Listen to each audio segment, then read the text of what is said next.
عبداللہ بن ابی طلحہ نے اپنے والد سے روایت کی، انہوں نے کہا، ابو طلحہ نے کہا، ہم مکانوں کے سامنے کھلی جگہوں میں بیٹھے باتیں کر رہے تھے کہ رسول اللہ صلی اللہ علیہ وسلم تشریف لے آئے اور ہمیں باتیں کرتے دیکھ کر کھڑے ہو گئے۔ آپ صلی اللہ علیہ وسلم نے فرمایا، تمہارا خالی راستوں کی جگہوں پر مجلس سے کیا سروکار؟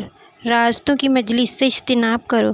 ہم نے کہا، ہم ایسی باتوں کے لیے بیٹھے ہیں جن میں کسی قسم کی کوئی قباحت نہیں، ہم ایک دوسرے سے بات چیت کر رہے ہیں، گفتگو کر رہے ہیں۔ آپ صلی اللہ علیہ وسلم نے فرمایا، اگر نہیں رہ سکتے تو ان جگہوں کے حق ادا کرو جو یہ ہیں: آنکھ نیچی رکھنا، سلام کا جواب دینا اور اچھی گفتگو کرنا۔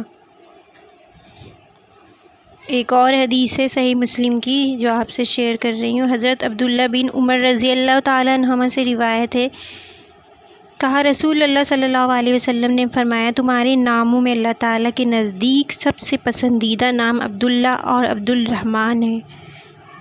اور ایک اور حدیث آپ سے بیان کر رہی ہوں۔ آپ صلی اللہ علیہ وسلم نے فرمایا، میرے نام پر نام رکھو اور میری کنیت پر اپنی کنیت نہ رکھو، بے شک میں تقسیم کرنے والا ہوں، جو اللہ عطا کرتا ہے اسے تمہارے درمیان تقسیم کرتا ہوں۔